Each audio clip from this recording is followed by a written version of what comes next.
राघव की सांसें जैसे थम गई थीं। आईने में उसने साफ देखा, उसके पीछे वही काला साया खड़ा था।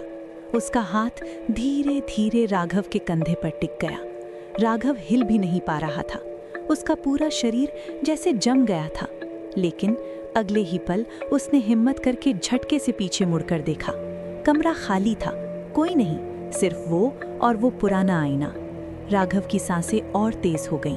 उसने फिर से आईने की तरफ देखा। इस बार आईने में सिर्फ वही था, कोई साया नहीं, कुछ भी नहीं। राघव समझ नहीं पा रहा था, अभी जो उसने देखा वो सच था या उसका वहम। उसने अपने चेहरे पर हाथ फेरा, उसकी हथेलियां ठंडी पड़ चुकी थीं।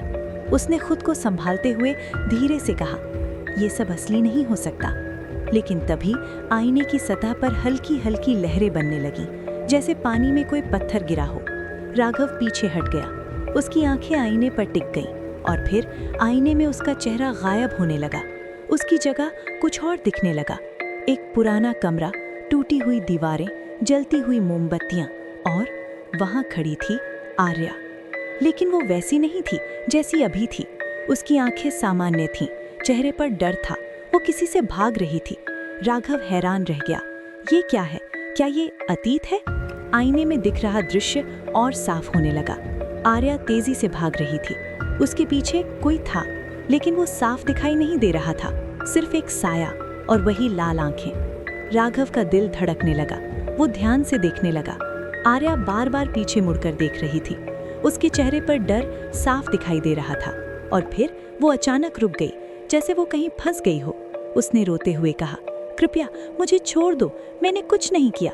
राघव की आंखें फैल गईं, वो चिल्लाना चाहता था, लेकिन उसकी आवाज जैसे खो गई थी। आईने में वो साया धीरे धीरे आर्या के करीब आया और फिर सब कुछ धुंधला हो गया। आईना फिर से सामान्य हो गया।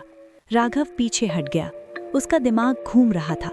तो ये सच है, आर्या के साथ कुछ हुआ था और वो यहीं हुआ था, इस हवेली में।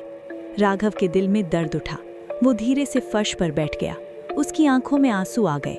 काश मैं उस दिन तुम्हारे साथ होता तो शायद तुम आज इस हालत में नहीं होती। कमरे में सन्नाटा था, लेकिन अब वो सन्नाटा पहले जैसा नहीं था।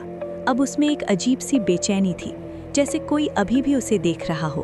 तभी दरवाजे पर हल्की सी दस्तक हुई, टक टक। राघव तुरंत खड़ा हो गया, उसका दिल फिर तेज धड़कने लगा। इस हवेली में दरवाजा कौन खटखटा सकता है? उसने धीरे धीरे दरवाजे की तरफ कदम बढ़ाए। टक टक, दस्तक फिर हुई, इस बार थोड़ी तेज। राघव ने कांपते हाथों से दरवाजे को छुआ और धीरे धीरे उसे खोला। दरवाजा खुलते ही बाहर कोई नहीं था, सिर्फ अंधेरा, लंबा, गहरा और डरावना। राघव ने बाहर झांका और तभी उसे दूर हॉल के कोने में कोई खड़ा दिखाई दिया। वही सफेद कपड़े, वही लंबे बाल, आर्या। राघव ने धीरे से कहा, आर्या। वो आकृति धीरे धीरे उसकी तरफ मुड़ी, लेकिन इस बार उसका चेहरा दिखाई नहीं दे रहा था, सिर्फ अंधेरा। राघव धीरे धीरे उसकी तरफ बढ़ा, हर कदम के साथ उसका डर बढ़ रहा था, लेकिन उसका प्यार उसे रोक नहीं रहा था। वो उसके बिल्कुल पास पहुंच गया और धीरे से उसका हाथ पकड़ने की कोशिश की, लेकिन उसका हाथ उसके आर पार निकल गया। राघव सन्न रह गया, ये क्या? तभी वो आकृति धीरे धीरे गायब होने लगी और उसके साथ एक धीमी आवाज गूंजी, राघव, तुम देर से आए। राघव का दिल टूट गया। नहीं, ऐसा मत कहो, मैं यहाँ हूँ, मैं तुम्हें छोड़कर नहीं जाऊंगा। लेकिन अब वो वहाँ नहीं थी। राघव अकेला खड़ा था, हवेली के बीचों बीच अंधेरे में। और तभी पीछे से एक ठंडी सांस उसके कान से टकराई और एक आवाज आई, अगर उसे बचाना है तो पहले खुद को बचाओ। राघव ने धीरे धीरे पीछे मुड़कर देखा और इस बार वो साया उसके बिल्कुल सामने खड़ा था।